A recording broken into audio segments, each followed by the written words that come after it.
The next problem will show how to solve future value of annuity.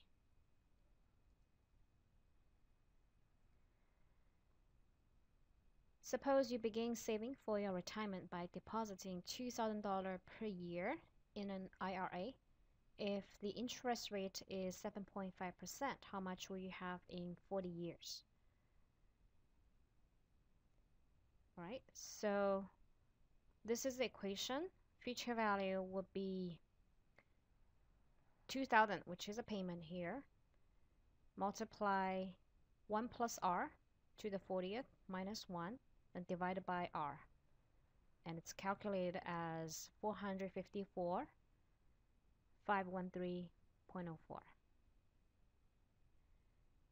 And this is a calculated input. So in Excel, the function to use is future value, problem number 12. So we put the payment here, 2,000, 40. Rate is 7.5%. Okay, now I am solving for future value. Okay, so same equation as before.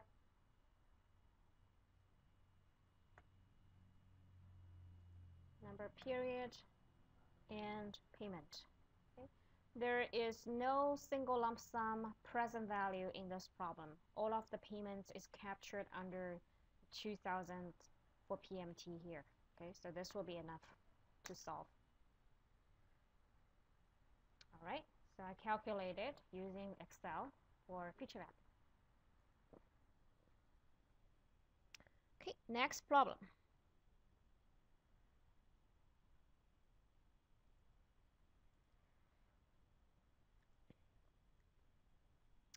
So this is a very typical problem, and you will see very similar problem on your assignment as well. Solving for loan payment. Suppose you want to borrow $20,000 for a new car. You can borrow 8% per year, compounded monthly. Okay, so this is different way how interest rate would be quoted. We call 8% as APR, okay, which we will explain more later on. Compounded monthly, which means the actual rate you're paying is based on a month, based on a monthly rate of 0.6667, about this much percent per month. If you take a 4-year loan, what is your monthly payment? Okay, so in this case, we are solving for C in the equation. In the previous present value equation, let me show you here. Okay, so we are looking for C here, which is the recurring payment. So what information do we know? What is this $20,000? Which variable is that? Okay, so that's the amount you can borrow today to finance a car. This amount would be the present value. The 20,000 is the present value. And for rate, we will be using the monthly rate because the compounding period here is month, and you're making monthly payment. Now for N, we should use 48 as number of month, not for year. So here's the setup.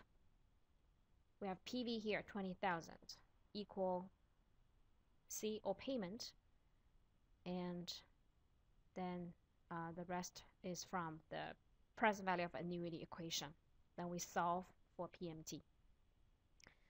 So in Excel, the function we'll be using is PMT. This is the first time we use this, and this is unique to annuity. So the payment function.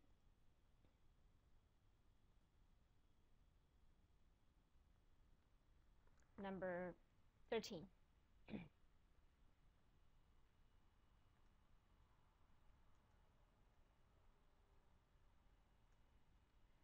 So for 20,000, the amount borrowed, I'll put under present value.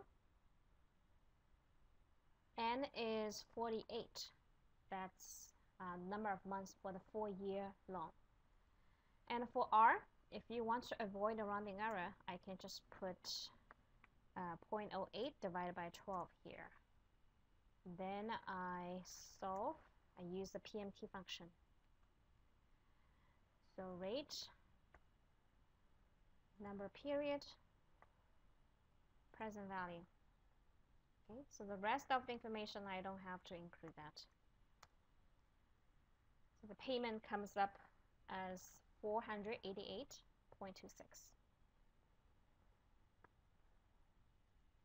Okay, move on to the next slide.